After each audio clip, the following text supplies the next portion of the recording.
turns out what you leave out of your portfolio may be just as important as what you put in it. Today I'm joined by David Barse. He's the CEO and founder of XOUT Capital, an index company which identifies which companies to exclude or to X out of your portfolio. David, you launched the XOUT US Large Cap Index and subsequently launched the XOUT ETF, which tracks that index in collaboration with Granite Shares. What inspired you to create this product? There are three real insights that I developed over my long career in the active asset management industry that helped give rise to the creation of XOUT Capital. The first insight is that asset management flows are being dominated by the passive index industry, and those flow dynamics are going to continue long into the future. As a result, the second insight is that every index buys everything in the index, irrespective of whether there is a good company or a bad company. And so this insight number two is it may be more important what you leave out of your portfolio as opposed to what's left in, thus the name XOUT. And the third insight is that technological disruption is impacting all companies and all industries, and as a result, investors who invest in those companies. So you take those three insights together and you've got XOUT Capital. Well, let's talk a little bit about that because you've noted that technological disruption is one of the largest, most forward-facing risks facing investors. What do you mean by that?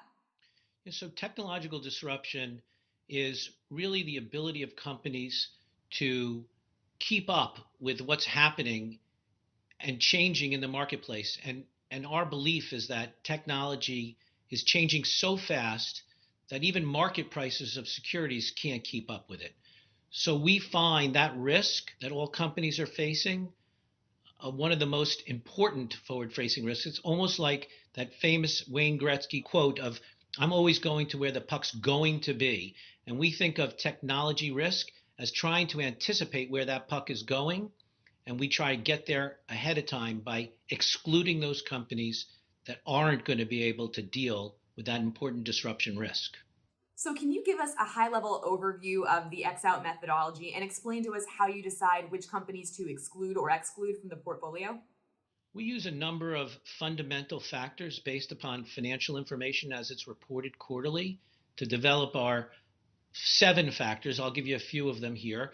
We look at revenue growth and the rate of that revenue growth. We look at whether companies are spending on R&D and capital expenditures along the lines of investing in technology. And we look at whether companies are buying back stock and whether they're using cash flow to buy back stock. We take factors like those and the others, and we create a score. And we score all 500 companies, and we simply try to figure out who the loser is going to be. So we take the bottom 250 and we exclude them from our portfolio. An example might be a company like Exxon. Exxon has consistently scored poorly in our scoring system and has been excluded from our portfolio since our index was launched in last year. And just recently we learned that a major index has excluded Exxon after being in that index for over 90 years. So they should have contacted XOUT and we would have helped them a long time ago. The XOUT index has been on the market now for over a year. How has it performed so far, especially in light of this pandemic we're facing? Yeah, so since our launch in July of 2019, we're up about 14% over the relative large cap US equity market index, which is far greater than we could have imagined. Obviously, the acceleration for that outperformance is very much related to what's happened with the global pandemic.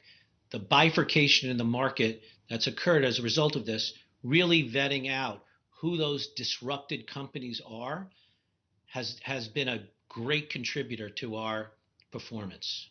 Excellent, David. Thank you so much. We'll leave it there. For more information, you can visit xoutcapital.com.